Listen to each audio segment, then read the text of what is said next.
Selamat malam Bapak Ibu Saudara-saudara yang kekasih. Selamat bertemu dengan program dari Badan Pekerja Sinode Wilayah 4 Gereja Toraja, yaitu Saat Teduh Malam. Hari ini Senin tanggal 6 Juli tahun 2020. Dalam cinta kasih Tuhan kita akan merenungkan bagian firman Tuhan. Marilah mempersiapkan hati dan pikiran. Kita bersama-sama akan menghadap Tuhan dalam pujian sembah kepadanya. Kita angkat pujian bersama di heningnya malam ini.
Mari kita menghadap Tuhan di dalam doa. Ya Bapa, Tuhan yang penuh kasih, kami bersyukur kepadamu karena Engkau selalu setia di dalam kehidupan kami. Kami tahu bahwa cinta kasih-Mu tak pernah berakhir, selalu baru dan baru, membuat kami menaikkan ungkapan terima kasih kepadamu. Saat ini dalam Saat Teduh Malam yang adalah program pengurus wilayah 4, kami bersama-sama merindukan untuk membaca dan merenungkan firman-Mu. Bapa di sorga, tolonglah kami. Roh Kudus mampukan kami untuk memahami firman-Mu. Karena kami tidak berdaya jika kami mengandalkan kekuatan kami. Hanya dengan kemampuan daripada-Mu membuat kami dapat membaca dengan baik, merenungkan dengan indah, dan kami akan semakin dimampukan untuk menjalani kehidupan ini dalam penyertaan Tuhan. Ini kami yang siap menyambut firman-Mu. Dalam nama Tuhan Yesus kami berdoa. Amin. Bacaan kita pada saat ini saudara-saudara dari kitab Injil Matius pasalnya yang ke-25, ayatnya yang ke-14 sampai ayat yang ke-30. Sebab hal kerajaan sorga sama seperti seorang yang mau bepergian ke luar negeri, yang memanggil hamba-hambanya dan mempercayakan hartanya kepada mereka. Yang seorang diberinya 5 talenta, yang seorang lagi 2 dan yang seorang lagi 1. Masing-masing menurut kesanggupannya lalu ia berangkat. Segera pergilah hamba yang menerima 5 talenta itu, ia menjalankan uang itu lalu beroleh laba 5 talenta. Hamba yang menerima 2 talenta itu pun berbuat demikian juga dan berlaba 2 talenta. Tetapi hamba yang menerima 1 talenta itu pergi dan menggali lubang di dalam tanah lalu menyembunyikan uang tuannya. Lama sesudah itu pulanglah tuan hamba-hamba itu lalu mengadakan perhitungan dengan mereka. Hamba yang menerima 5 talenta itu datang dan ia membawa laba 5 talenta. Katanya, Tuan, 5 talenta Tuan percayakan kepadaku. Lihat, aku telah beroleh laba 5 talenta. Maka kata tuannya itu kepadanya, baik sekali perbuatanmu itu. Hai hambaku yang baik dan setia. Engkau telah setia dalam perkara kecil. Aku akan memberikan kepadamu tanggung jawab dalam perkara yang besar. Masuklah dan turutlah dalam kebahagiaan Tuanmu. Lalu datanglah hamba yang menerima 2 talenta itu, katanya, Tuan, 2 talenta Tuan percayakan kepadaku, lihat aku telah beroleh laba 2 talenta. Maka kata tuannya itu kepadanya, baik sekali perbuatanmu itu, hai hambaku yang baik dan setia, engkau telah setia memikul tanggung jawab dalam perkara yang kecil. Aku akan memberikan kepadamu tanggung jawab dalam perkara yang besar. Masuklah dan turutlah dalam kebahagiaan Tuanmu. Kini datanglah juga hamba yang menerima 1 talenta itu dan berkata, Tuan, aku tahu bahwa Tuan adalah manusia yang kejam, yang menuai di tempat di mana Tuan tidak menabur, dan yang memungut dari tempat di mana Tuan tidak menanam. Karena itu aku takut dan pergi menyembunyikan talenta Tuan itu di dalam tanah, lalu terimalah kepunyaan Tuan.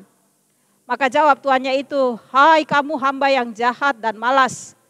Jadi kamu sudah tahu bahwa aku menuai di tempat di mana aku tidak menabur dan memungut dari tempat di mana aku tidak menanam. Karena itu sudahlah seharusnya uangku itu kau berikan kepada orang yang menjalankan uang.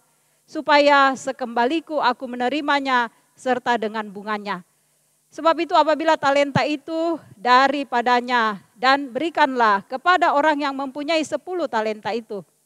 Karena setiap orang yang mempunyai kepadanya akan diberi sehingga ia berkelimpahan. Tetapi siapa yang tidak mempunyai, apapun juga yang ada padanya akan diambil daripadanya. Dan campakkanlah hamba yang tidak berguna itu ke dalam kegelapan yang paling gelap. Di sanalah akan terdapat ratap dan kertak gigi. Saudara-saudara, demikianlah bagian firman Tuhan yang boleh kita dengarkan pada kesempatan ini. Saya mengambil tema kembangkan talentamu. Saudara-saudaraku yang kekasih di dalam Tuhan, apakah kita melakukan hal yang kita sanggup lakukan di mana kita ada dengan apa yang kita punya? Nah, bagian firman Tuhan ini bercerita tentang seorang tuan tanah kaya yang bersiap-siap untuk suatu perjalanan yang jauh. Dia lalu memanggil 3 hamba-hambanya dan membagikan uang. Masing-masing diberikan. Ada saudara-saudara yang diberi 5 talenta, ada yang diberi 2, dan ada yang diberi 1. Mengapa demikian? Ya, kemampuan dari setiap hamba-hambanya ini berbeda. Sama dengan kita saudara-saudara. Kemampuan kita juga berbeda-beda. Allah tahu batas kemampuan kita. Ada orang yang bisa menghandle 5 talenta, ada yang bisa menghandle 2, ada yang 1. Ada orang yang diberi kemampuan untuk berkarya besar, ada yang sederhana saja. Ada orang saudara-saudara yang dapat memproyeksikan pikirannya, ide-idenya dengan cemerlang. Ada yang tidak dapat melakukan tetapi bisa bekerja. Pada intinya masing-masing diberi sesuatu. Tuhan beri sesuatu. Tidak ada yang menganggur. Nah, saudara-saudaraku yang kekasih, tuan tanah ini berangkat. Beberapa waktu kemudian dia kembali. Lalu kemudian dia memanggillah ketiga hamba-hambanya. Ia meminta pertanggungjawaban. Kepada hamba yang diberi 5 talenta, dia datang dan dia katakan, ini talenta yang engkau beri dan aku kembangkan. Dia melakukan sebuah investasi yang luar biasa. Dan hasilnya 100. Hasilnya besar, 2 kali lipat. Lalu dikatakan, baik sekali perbuatanmu, hambaku yang baik dan setia.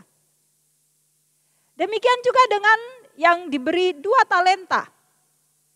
Dia bekerja, dia berjuang, dan hasilnya sama dengan yang mendapatkan 5 talenta.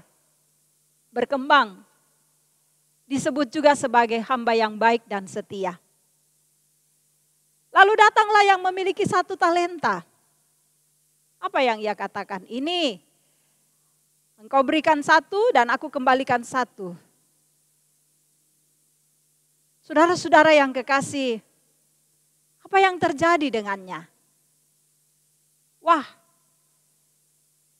tentu membuat hamba ini menjadi tidak senang. Membuat tuannya menjadi marah. Menarik kalau kita membacanya, saudara-saudara. Tentu tuannya menganggap bahwa ini perkara yang tidak baik. Karena itu dianggaplah bahwa yang memiliki 1 talenta ini, yang tidak bekerja, berkarya, dianggaplah sebagai orang yang tidak bisa berbuat apa-apa. Saudara, menarik sekali karena kita mau melihat bahwa sebelum masuk dengan perumpamaan ini, saudara-saudara, jauh sebelumnya ada hal yang disampaikan oleh Tuhan. Yaitu perumpamaan tentang hamba yang setia dan hamba yang jahat, serta gadis-gadis yang bijaksana dan gadis-gadis yang bodoh. Kenapa ada bagian awal yang dikatakan di sini? Matius mau mengatakan kepada pendengarnya, Tuhan, kita mungkin tunda dulu kedatangan kembali, dan untuk sementara kita lihat apa yang dibuat, apa yang dilakukan dengan talenta yang dipercayakan. Nah, kita mau mengupas mereka yang diberi atau hamba yang diberi 1 talenta. Pertanyaan penting adalah, mengapa dia dipilih untuk tidak melakukan apa-apa? Dengan 1 talenta yang sudah diberikan, mengapa dia tidak melakukan apa-apa? Saudara-saudaraku yang kekasih di dalam Tuhan Yesus, ada beberapa hal yang boleh kita pahami untuk hal ini. Yang pertama, saudara-saudara, yang kita melihat bahwa hamba ini tidak buat apa-apa, dia takut. Talenta yang diberikan, dia takut gagal. Dia takut gagal. Ayat di 25 dikatakan, aku takut. Karena itu aku pergi sembunyikan talenta ini. Dia takut, saudara-saudara. Dia tidak mau memulai, dia tidak mau berusaha. Dia berusaha cenderung untuk mencari suasana yang aman. Dia berusaha supaya tidak terjadi hal-hal yang membuat resiko berat bagi dirinya. Karena itu baginya adalah ya lebih bagus mencari aman. Sembunyikan talenta ini. Apalagi dia tahu tuannya sangat kejam. Dan karena itu mencari aman. Mungkin kita katakan ya lebih bagus begitu. Tetapi sebenarnya tidaklah demikian. Yang Tuhan mau adalah kepada kita masing-masing diberi kemampuan. Kepada kita masing-masing Tuhan ingin kita tampil, kita berani, kita memperlihatkan bahwa ada suasana di mana Tuhan nyatakan kita harus berkarya. Kita harus memperlihatkan ini aku Tuhan. Aku percaya Engkau akan memakai aku. Engkau akan mengaruniakan kekuatan, kemampuan, keberanian. Karena itu, janganlah kita takut. Mungkin ada kegagalan, tetapi dari kegagalan kita harus bangkit. Karena Tuhan akan menyertai. Hal yang kedua bisa jadi, saudara-saudara dia berkata, andai kata. Kenapa andai kata? Dia membayangkan, andai kata aku diberikan 5 talenta, andai kata aku diberikan modal besar, andai kata aku diberi kekuatan yang melimpah, andai kata aku diberi banyak hal. Bermain dengan kata andai kata. Kita menganggap bahwa dengan berandai-andai kita sudah bisa lolos. Tapi dengan berandai-andai membuat kita terdiam dan tidak bisa berbuat apa-apa. Hayalan yang tidak akan mungkin membuat kita bisa memakai kesempatan ini, memakai peluang, memakai hidup kita untuk Tuhan. Yang ketiga, bisa jadi dia menganggap talenta yang Tuhan berikan sangat kecil. Apalah artinya saya? Saya orang kecil, saya tidak berdaya. Apalah artinya saya? Saya tidak seperti orang lain. Apalah artinya saya? Yang tidak berguna dan sebagainya. Saudaraku yang kekasih, tidaklah demikian yang mesti kita perlihatkan. Saya sempat menulis sebuah cerita dari Sir Michael Costa. Dia adalah satu konduktor abad 19 yang sangat terkenal. Satu ketika dia mengadakan latihan. Dan waktu kor besar itu bernyanyi diiringi oleh sejumlah instrumen. Ada satu pemain pikola, satu suling yang berukuran kecil, setinggi gelas saja. Ya, konduktor ini memainkan dan melatih dengan baik. Di saat dia berlatih, saudara-saudara, di saat semua orang memperlihatkan alat musik dan suara yang baik, Michael Costa kemudian merasa bahwa, hei, di mana pikola? Alat musik suling yang kecil ini sangat berguna.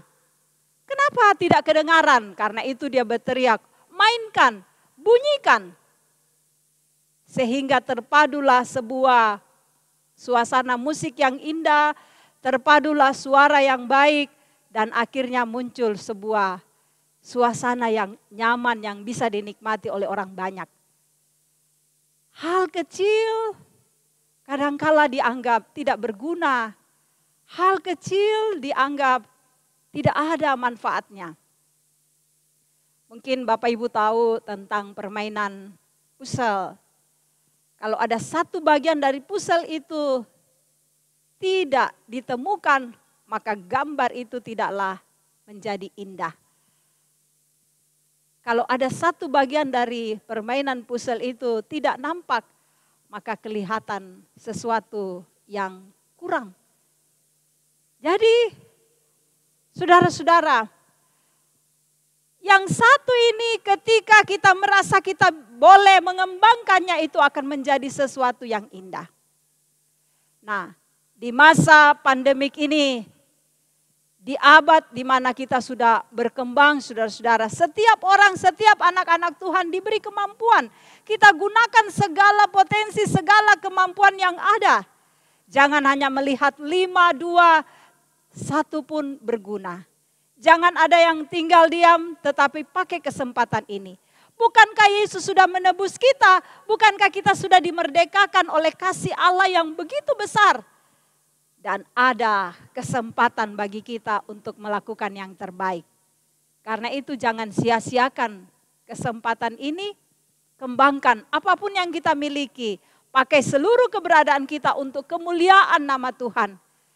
Dalam tuntunan Roh Kudus. Dalam hati yang suci, dalam pikiran yang baik. Kita kerjakan semua. Lakukanlah apa yang benar.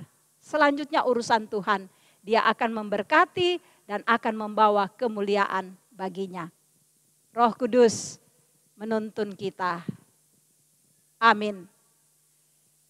Kita angkat pujian, pakailah seluruh hidupmu.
Ya, pakailah seluruh hidupmu untuk kemuliaan Tuhan sehingga hidupmu berkenan baginya.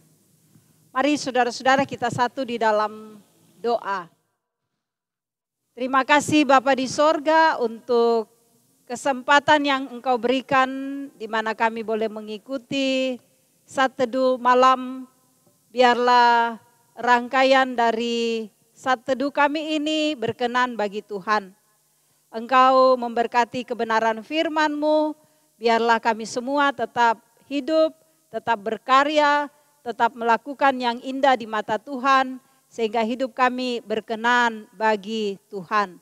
Bapa di sorga, Engkau juga terus mengasihi untuk semua warga jemaat-Mu, baik dalam lingkungan klasis, wilayah, atau seluruh umat-Mu yang ada di dalam lingkungan gereja atau raja.